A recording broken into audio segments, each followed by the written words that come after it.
सभी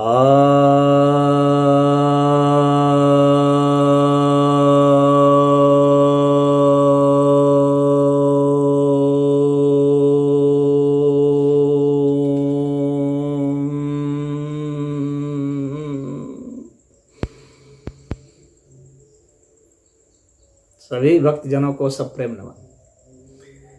भक्तों, आज मैं आपको विज्ञान भैरव तंत्र के 41वें श्लोक की व्याख्या सुनाने जा रहा हूँ।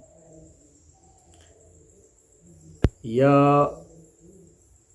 जो है ध्यान विधि 18वीं है। आपको जैसा कि मैं बताते आया हूँ कि यह ग्रंथ ध्यान का महानतम ग्रंथ है और प्राचीनतम भी। भैरव भैरवी के संवाद के रूप में है। भैरवी जी ने जिज्ञासा की है और भैरव जी, भगवान भैरव उत्तर दे रहे हैं। तो वे क्या कहते हैं? तंत्र आदि वाद्य शब्देषु दीर्घेषु क्रम संस्थिते अनन्य चेतः प्रत्यन्ते परव्योम वपुर्भवेत्। अर्थात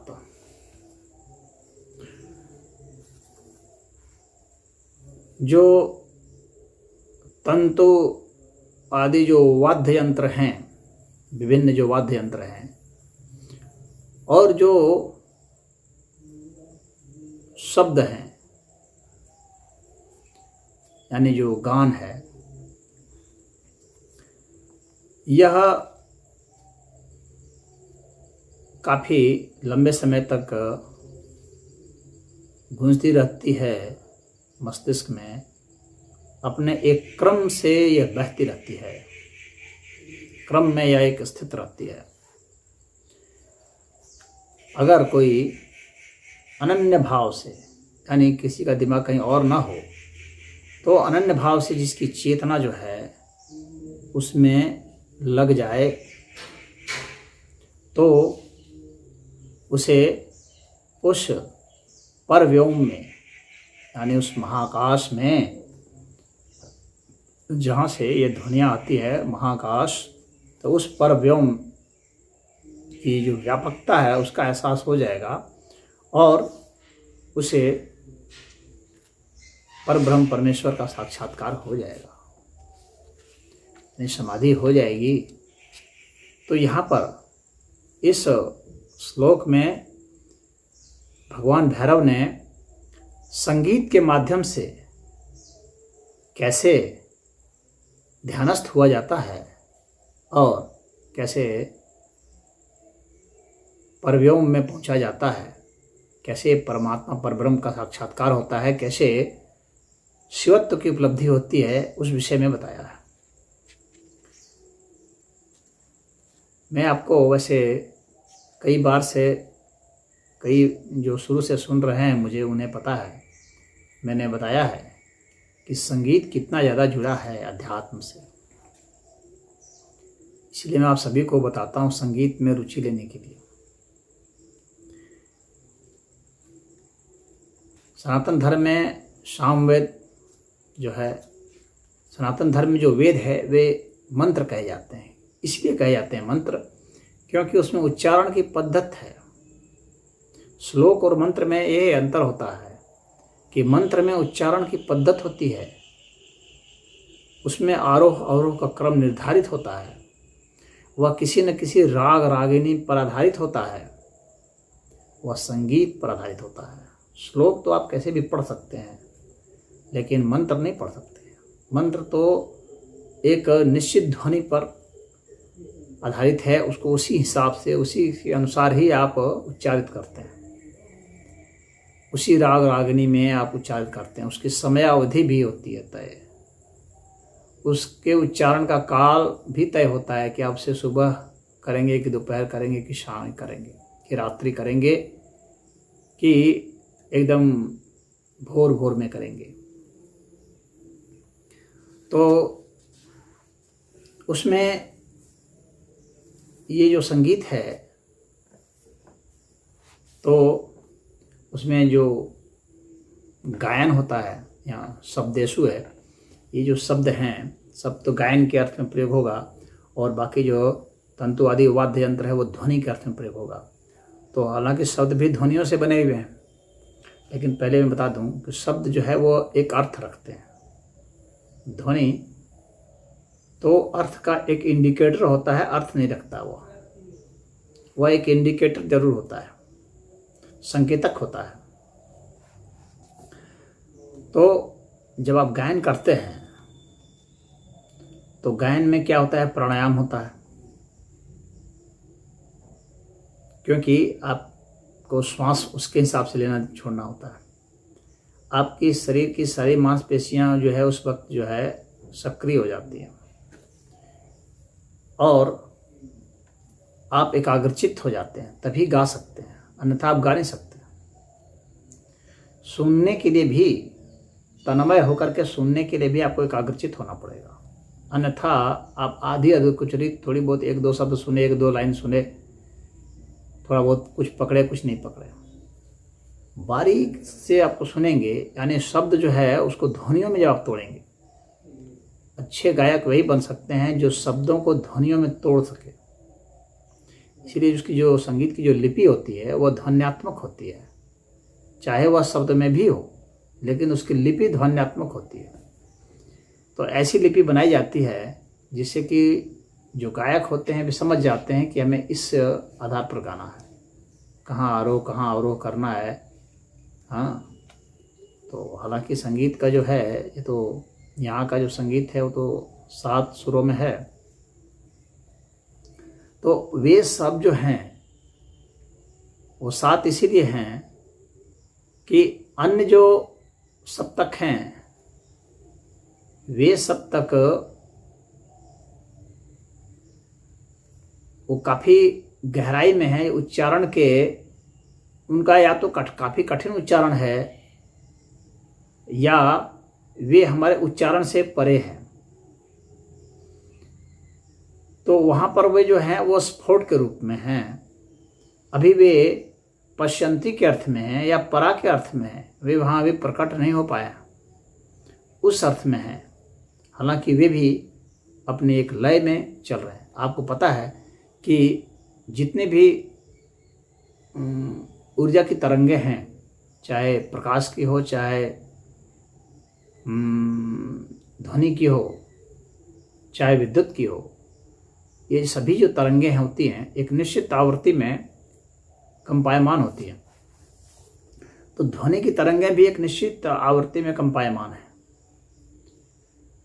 और उसके साथ ही अगर हम रेजोनेट कर पाते हैं तो हमें सुख मिलता है, क्योंकि जब उसका रेजोनेट हो जाना, रेजोनेंस में हम लोग आ जाते हैं, तो हम लोग के मस्तिष्क में जो है एंडोर्फिन हार्मोन निकलने लगता है।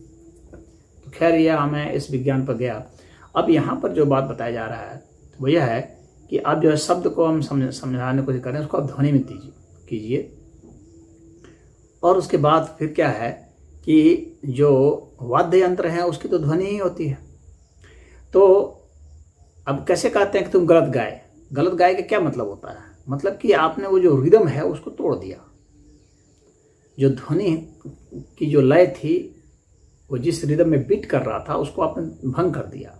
मन माने ढंग से अगर आपका छंद जो है गड़बड़ हो जाता है तो वही कहा जाता है कि ये संगीतमय नहीं है, फिर वह जो है संगीत में त्रुटि हो जाती मानी जाती है। तो एक निश्चित रिदम में ही वह चलना चाहिए। तो ये जो वाद्य यंत्र हैं वह, और जो आप गायन करते हैं वह, इसमें एक ऑर्केस्ट्रा होता है, आपको इसके साथ एक संगत लगानी होती है।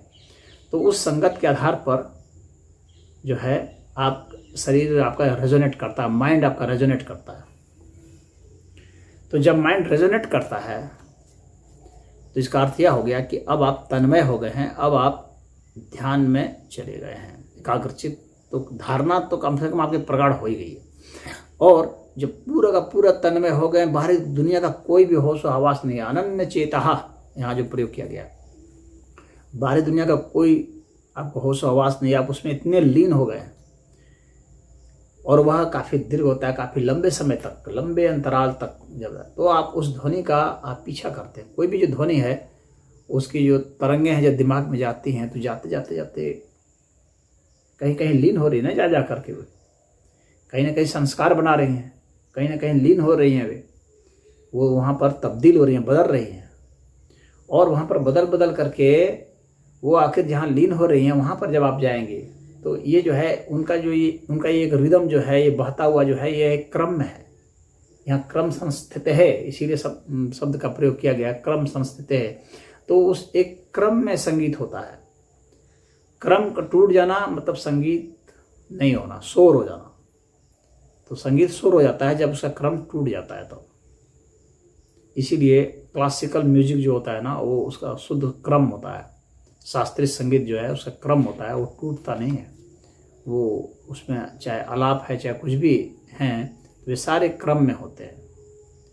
और वह जो क्रम है वह इसलिए है कि उसका रिदम एकदम सेट हो जाए। जब रिदम सेट हो जाएगा, आपका रेजोनेट सही होने लगेगा, वह तब क्या है कि आप उस क्रम पर जब ध्यान देंगे तो वह क्रम जो है कैसे लीन हो रहा है, ध्वनि से नींद ध्वनि में कैसे प्रवेश हो रहा है। तो शब्द को पहले आप ध्वनि में ले आए, फिर ध्वनि को जो है आप नींद ध्वनि में ले गए।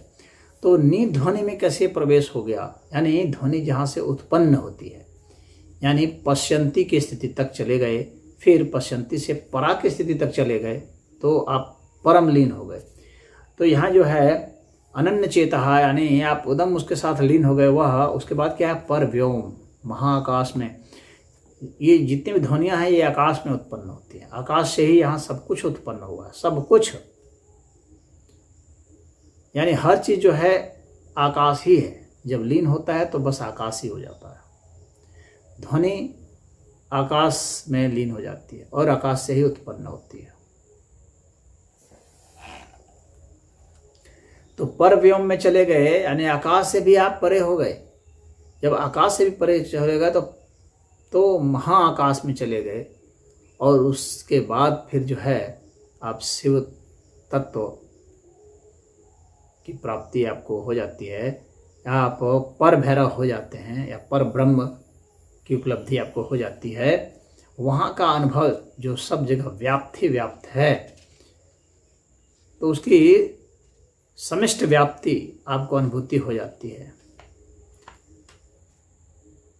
तो वह जो निराकारता है, वह जो आकाश है, उसकी जो पूरी व्याप्ति है उस महाआकाश की, वह आपको महसूस हो जाता है। यानी कोई भी तत्व आपको नहीं रहेगा, क्योंकि सारे तत्व आपको लगेंगे लीन हो चुके हैं। सारे तत्व जो हैं वे आकाश ही कैसे हैं यह आपको पता चल जाएगा। लीन होने का मेरा मतलब यहाँ पर यह है कि सारे तत्व किस प्रकार से आकाश ही हैं, तब वह जो है महाआकाश हो जाता है। तो वहाँ पर सिर्फ जो है आकाश ही आकाश है, महाआकाश, उसका एहसास होगा। और वही चीज़ अनुभूत हो जाना ही निराकारत्व की अनुभूति है, और वही जो है शिवत्व की अनुभूति है, वही परब्रह्म परमात्मा की अनुभूति है। तो वह हो जाता है, और यह संगीत के जरिए बहुत आसानी से हो जाता है। और न सिर्फ आसानी से बल्कि सुखपूर्वक, आनंदपूर्वक होता है। अन्य में तो किसी और तरीके से हो सकता है, लेकिन आनंद के साथ नहीं हो सकता। और संगीत में आनंद के साथ होता है। आदमी मस्ती में रहता है, वो उस मस्ती में हो जाता है, क्योंकि जब वो बीच उसका जो सही रहेगा ना, तो आपको मस्ती आनी ही आनी है। मस्ती तभी आती ही है जब आप रिदमिक होते हैं। अगर आपको लगता है आपके जीवन में आनंद नहीं है, सुख नहीं है, तो क्यों नहीं है? क्योंकि आपके जीवन में रिदम नहीं है, इसीलिए, और कोई बात नहीं है। सुख कब आता है? जब रिदम होता है। कुछ लोग सोचते हैं बढ़िया खा लिए तो सुख हो गया। क्यों हो गया? क्योंकि आप रिदम में हो गए, आप उसके लय में हो गए। क्योंकि वो जो स्वाद जो है, जो कि रसायन है, उस रसायन का भी एक रिदम होता है। तो उस रिदम में अगर आपका माइंड सेट कर गया, उसके में वाइब्रेट कर रहा है उसी रिदम में, तो आपको सुख आ रहा है, और कुछ नहीं है। एक रिदमिक वाइब्रेशन जो है वही सुख है। वहाँ जो है हार्मोन निकलता है। वह व्यक्ति जिसके साथ आपका मिलान हो जाता है, आप सुख महसूस करते हैं, आप उसे गले मिलते हैं। क्यों? क्योंकि वह आपके रिदम में है। उसकी विचार की तरंगें आपके विचार की तरंगें, उसके भाव की तरंगें आपके भाव की तरंगें, सब मिल रही है। तो जब विचार मिलने लगे, भाव मिलने लगे, तो सब सुख मिलने लगता है। तो सुख के पीछे यही कारण है। और दुख क्यों मिलता है? दुख भी उसी कारण मिलता है। जब आप विचार नहीं मिलेंगे, भाव नहीं मिलेंगे तो दुख मिलेगा। भले अपना बेटा हो आपको दुख मिलेगा, भले अपनी पत्नी हो दुख मिलने लगेगा। क्योंकि जब विचार नहीं मिलेंगे, भाव नहीं मिलेंगे तो दुख मिलेगा। दुख वहीं पर हो जाता है। यानी आपका माइंड कहीं और वाइब्रेट कर रहा है। हर विचार की एक अपनी अलग तरंग होती है। तो आपका माइंड का वाइब्रेशन कुछ और है और सामने वाले का वाइब्रेशन कुछ और है, तो आपको सुख नहीं मिलेगा, दुख मिलेगा। जब आपका और उसका लय होने लगेगा, और जितनी मात्रा में लय होगा उतना ही सुख होगा। जितनी मात्रा में लय होगा, जितनी मात्रा में आप और वो एक साथ होंगे उतना ही होगा। नहीं तो संगीत से सिर्फ सुख नहीं मिलेगा। आप देखिए, हमने देखा है शास्त्रीय संगीत बज रहा है और कितने लोग बहुत दुखी होकर के उठ उठ कर चले जाते हैं। भाई संगीत तो अच्छा बज रहा था, क्यों आप उठ उठ के चले गए? क्योंकि आपके भीतर का जो रिदम है वह उसके जिस रिदम से वह अच्छा महान गायक भले गा रहा हो, भीमसेन जोशी भी गा रहे हो, लता मंगेशकर भी गा रहे, तो आप भाग जाएंगे। क्यों? क्योंकि आपका जो रिदमिक बीट है वह अलग है, उसका बीट अलग है, वो मैच ही नहीं कर रहा है, रेजोनेट ही नहीं हो रहा है। तो जब तक उसका आपका मैच नहीं करेगा तब तक जो है वो संगीत होते हुए भी संगीत नहीं रहेगा। भले जो गाने वाला उसको आनंद आ रहा होगा, लेकिन जो सुनने वाला है उसको नहीं आ रहा है, क्योंकि उसका रिदम कहीं और बीट कर रहा है। तो जब आपका और उसका दोनों का मैच करता है तो आपको सुख मिलता है, आनंद मिलता है। प्रेमिका से इसी आनंद मिलता है, क्योंकि उसका हर चीज़ मिल रहा है, माइंड मिल रहा है, विचार मिल रहे हैं, भाव मिल रहे हैं, और तो और शरीर भी मिल रहा है, तो बहुत सुख मिलता है। लेकिन जिस क्षण से वह उसमें कहीं भी कोई कमी आ गई मिलने में, वहाँ पर आपका बीट गड़बड़ाया और फिर वहाँ से दुख की उत्पत्ति शुरू हो गई। तो ये सबसे बड़ा कारण होता है। तो इस तरह से सुख और दुख हम लोग के जीवन में मिलते हैं। तो संगीत जो है वह हमारे में यह काफ़ी प्रेम लाता है, काफ़ी आनंद लाता है, सुख लाता है, और इसके साथ ही हमें ध्यानस्थ भी करता है। इसीलिए सुख भी लाता है, क्योंकि ध्यानस्थ कर देता है, और सुख के पीछे कोई कारण नहीं है। तो जब हम उसमें लीन हो जाते हैं, उसका जो छंद है, तो यहाँ पर यही बता रहे हैं कि अगर अच्छा से सुना भी जाए तो आप ध्यानस्थ हो सकते हैं। तो संगीत के माध्यम से आप कैसे ध्यानस्थ हो सकते हैं, वही यहाँ पर भैरव जी ने बताया है। मुझे उम्मीद है कि आप संगीत में रुचि लेंगे और इनके बताए हुए अनुसार आप जो उसमें लीन होने की कोशिश करेंगे तो निश्चित ही है कि आप लीन हो जाएंगे।